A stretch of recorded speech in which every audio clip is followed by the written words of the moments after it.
Oke, setelah PCV ya, tadi fungsinya teman-teman, kita meminimalisir jumlah kandungan oli yang masuk ke ruang box filter ya. Itu pertama. Kedua, kualitas suara ya. Kualitas suara itu kan kalau mesin pincang itu kan kita bisa ngerasain nih. Biasanya getarannya lebih gitu kan. Getarannya lebih. Terus dari knalpot kita bisa lihat tuh. Biasanya kalau mesin masih sehat itu teman-teman bisa melakukan digas saja atau ditahan di RPM tinggi, lepas gas terus RPM tinggi, lepas. Reaksinya apa? Kalau dia idealnya dia akan relatif stabil, artinya nggak ada perubahan yang ekstrim begitu kita gas atau pas kita rilis tiba-tiba ada ngebul entah hitam atau putih gitu kan.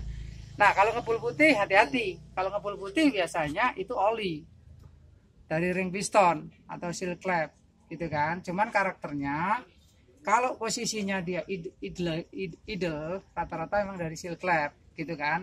Tapi jangan salah, seal clamp itu biasanya bukan penyebab tapi akibat. Akibatnya apa sih? Sering kan kita seal clampnya rusak, kempes kita ganti, ngebul berkurang gitu kan, tapi nggak lama kan kambuh lagi karena memang masalahnya di ring piston. Jadi gitu sebaiknya kan. kalau kayak gitu kondisinya harus gimana Mas? Harus turun setengah atau gimana biar ngeliat kondisi bagus? Ya idealnya sih kalau mau mastiin kalau turun setengah sekalian dicek clearance gapnya ya, sambil ngelihat kondisi linernya. Kalau sekecil apapun kalau dia udah ada baret ke bawah ya harus. Tapi nggak terlalu besar kan ya biayanya kan? Enggak, jadi teman-teman jangan teman-teman. terlalu turun mesin itu bukan sesuatu yang yang menyeramkan, menakutkan. Starlet itu kan mobil yang spare partnya kita punya banyak pilihan alternatif. Kalau kita memang mau antem 100% original ya berat, di atas 10 juta pasti habis lah kalau kita overhaul penuh gitu kan. Tapi kalau enggak jauh sekali itu. Ini perbaikannya juga masih tergolong ringan ya? Tergolong ringan kalau Starlet ya. Kecuali makanya teman-teman perhatikan juga tadi yang disampaikan Mas Mamang, ya jangan sampai ya tadi kita terlalu besar pengeluarannya. Jadi kan rencananya mau happy nostalgia pakai Starco malah kejeblos. Makanya kalau bisa tadi yang disampaikan oleh Mas Mamang itu paling utama lah dicek. Kedua kan nanti dari sisi radiator apa segala macamnya. Nah kalau radiator nih gimana Mas? Kalau misalkan caranya ada bocor kompresi atau gimana, ceknya gimana Mas? Ya biasanya sih kalau radiator ya hampir umum lah ya. Kalau ada kebocoran kompresi itu kita pas kondisi mesin panas ya. Kondisi mesin panas kita buka aja tutup radiatornya sambil kita mainin gasnya. Kita perhatiin ini di sini. Biasanya kalau memang ada kebocoran kompresi ya itu ada kayak semacam kayak bulir-bulir kecil gitu loh. Buih kecil gitu kan. Teman-teman harus bisa membedain antara buih kompresi bocor sama air yang dari air sirkulasi.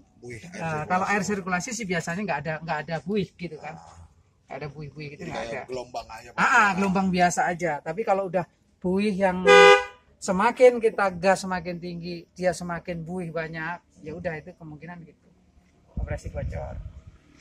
Tapi enggak susah lah kalau mesin begini.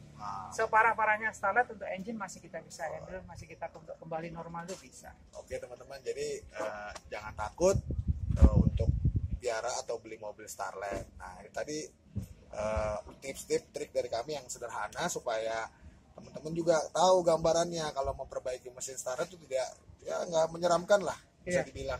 Biayanya masih terjangkau karena masih banyak part-partnya yang ada untuk di Indonesia ini gitu ya. Tadi ya paling perhatian ya tadi kalau di Starlet itu yang perintilannya aja tuh yang dalam interior itu karena memang sudah tidak diproduksi jadi agak sedikit lebih mahal. Jadi untuk yang interior atau body biar nggak banyak perbaikan ya kalau bisa dapat yang lebih banyak orinya lah. Jadi tinggal nambahin dikit-dikit aja. Oke. Saya pengen nambahin Mas Hadi. Oke, boleh Mas. Jadi kan rata-rata mayoritas orang itu kan pelihara mobil tua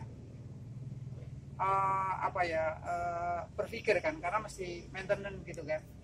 Cuman pada dasarnya sih sebenarnya mesin-mesin kita ini basicnya punya ketahanan yang bagus gitu ya. Cuman dalam proses membenahinya memang setiap mobil akan punya treatment yang berbeda, gitu kan. Artinya tingkat kerusakan itu harus kita bedah dulu, gitu kan. Jadi kita bikin klasifikasi lah. Ibaratnya kalau kita mobil itu ya kalau diturutin nggak ada habisnya, karena paling tidak sehat lah ya, mau kemana-mana nyawanya mobil lah ya, nyawanya mobil harus kita selamatin, karena nyawanya mobil kan ya ada pengapian, ada karburator, ya kan, ada pendinginan, ya gitu-gitu.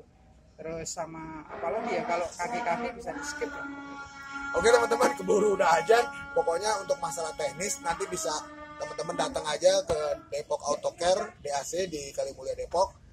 Nanti saya lampirkan nomor handphonenya Mas Mamang, bisa langsung konsultasi. Oke, terima kasih, sampai jumpa. Assalamualaikum. Kalau yang tadi ya.